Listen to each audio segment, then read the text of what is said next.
মহাপুৰুষ গুৰুজনাৰ ধৰ্ম আৰু আদৰ্শৰ লগতে কলাকৃষ্টি সাধনাদিৰ প্ৰচাৰৰ অৰ্থে কলিয়াবৰত একশৰণ ভাগৱতী সমাজ অসমৰ নৱনিৰ্মিত কেন্দ্ৰীয় পালনাম থানৰ দুৱাৰ উন্মোচন কৰে মন্ত্ৰী কেশৱ মহন্তই।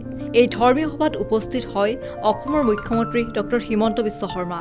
৩ ডিচেম্বৰৰ পৰা 4 দিনীয়া কাৰ্যসূচীৰে কলিয়াবৰৰ নিজ চিলাবন্ধাত অনুষ্ঠিত হৈছে কেন্দ্ৰীয় পালনাম থানৰ গুৰু আসন প্ৰতিষ্ঠা আৰু দুৱাৰ উন্মোচন কাৰ্যসূচী।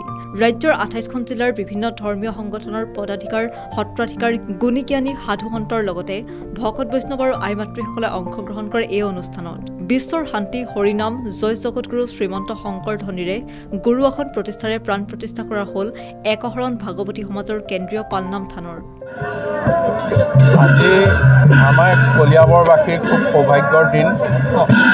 একশৰণ ভাগৱতী সমাজে কেন্দ্ৰীয় পালনাম থানভাগ কলিয়াবৰৰ এই অসমৰ মধ্যস্থলত স্থাপন কৰিবলৈ নিৰ্বাচিত কৰিলে আৰু আমি সকলো ভক্তপ্ৰাণ বৈষ্ণৱৰ পদধূলা পাবলৈ আমি আজিয়ে নহয় ভৱিষ্যতেও সক্ষম হ'ম। আমি এটা গুৰুজনাৰ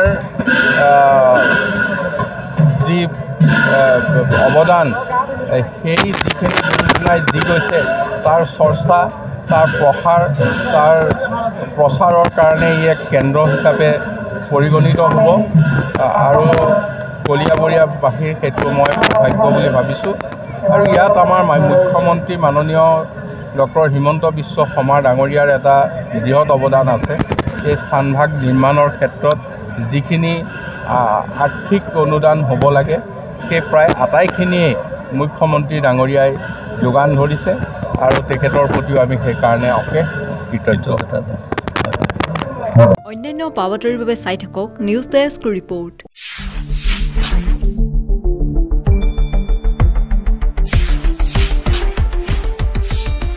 শুদ্ধ আৰু বিস্তৃত বাতৰিৰ বাবে চাই থাকক নিউজ ডেস্ক ৰিপৰ্ট।